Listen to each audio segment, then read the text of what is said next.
In this video, you're going to follow along as we stake the Jerry Thornhill number 2.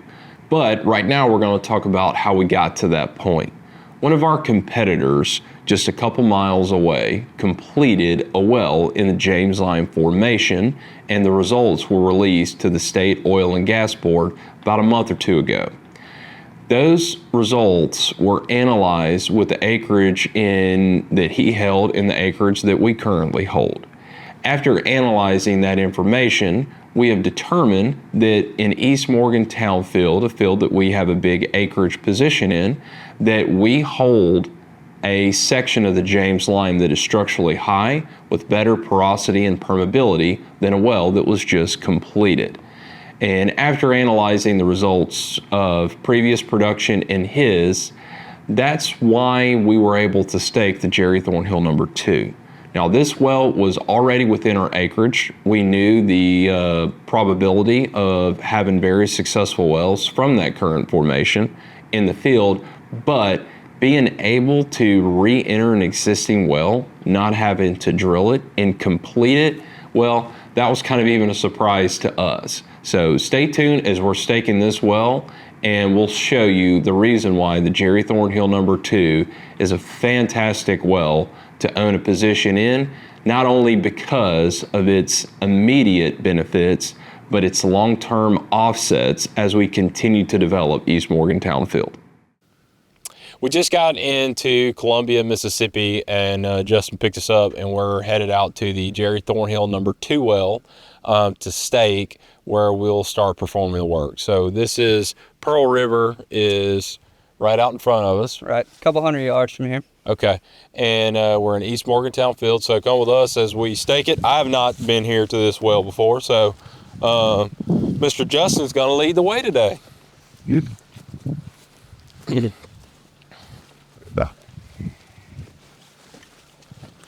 Now, so this well was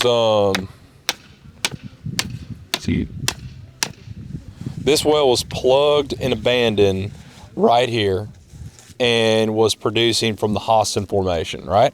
That's right. That's right. And we're looking to produce from the James Line. So what I was saying earlier is that the James Line, East Morgantown Field, is the most prolific James Line producer in the state of Mississippi, right? That's correct. All right.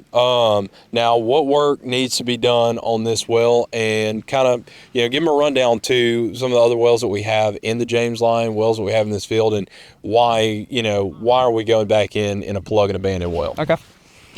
So we're here at the Jerry Thornhill number 2. Down below us in this general area, it's going to be close. We'll have some surveyors come out, and they'll find where when the well was plugged, they cut off the casing about 3 foot below the surface. So we'll dig that up, attach a wellhead to it, drill through their cement plugs, and perforate the James Line. The James Line has been pretty well produced around this area. There's a well called the Powell, about 3,000 foot from here, that the James Line came on at 300 barrels a day and produced for a long time before they had some casing issues. We also have 2 other wells that we're performing some work on, the Buckley and the Riles well.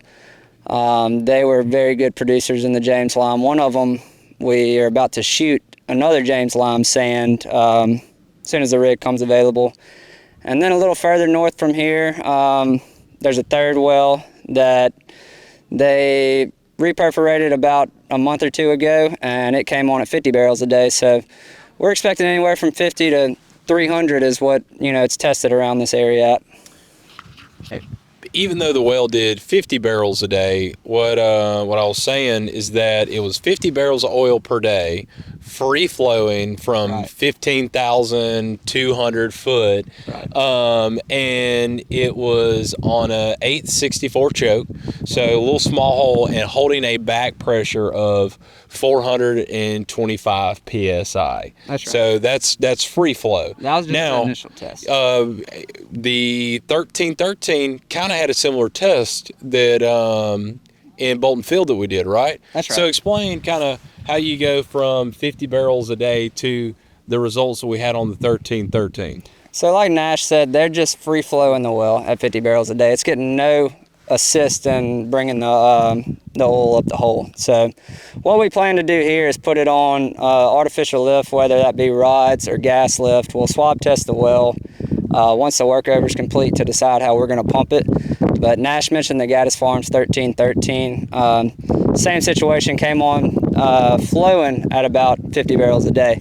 But once you put the pump on it and help it lift the oil out of the well, it showed great improvement. Now, our initial production was actually closer to 300 barrels a day on the 1313, correct? Right. That's right. Okay, so with any form of artificial pump, 100 to 200 is a very feasible amount for daily production beginning life of this well, right? Absolutely. Okay, and we also own the pipeline through East Morgantown Field. That's right. So if there's any associated gas that is commercial, that is an additional premium that you will receive on your income from this well.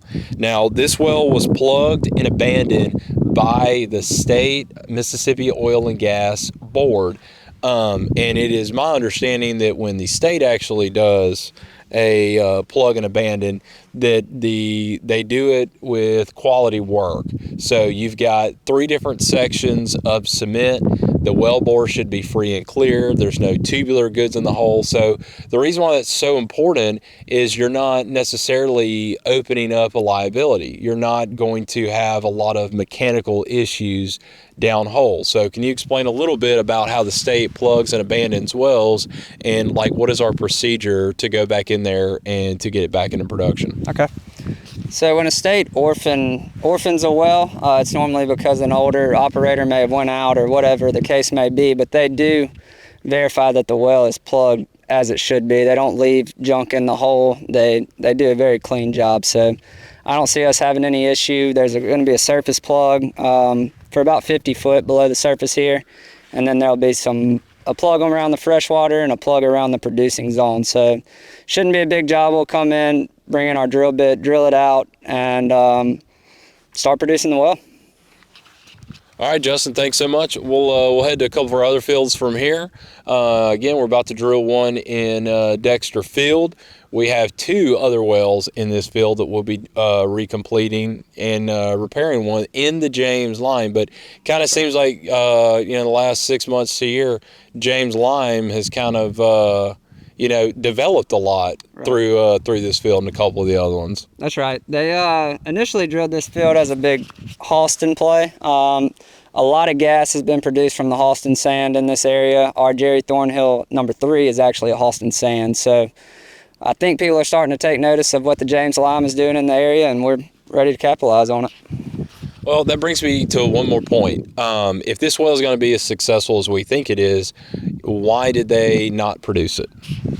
Probably oil prices at the time when all this work was going on. They were more concerned with the gas. And like I said, they had the pipelines in the area. Their main focus was gas. They kind of overlooked the James Lime. But this one came in as a monster gas well, right? Oh, yeah. 500,000 cubic feet of gas a day. So it was a very good gas well. The operator who had it likely made all their money back and, decided to move on to other things. All right. Thank you.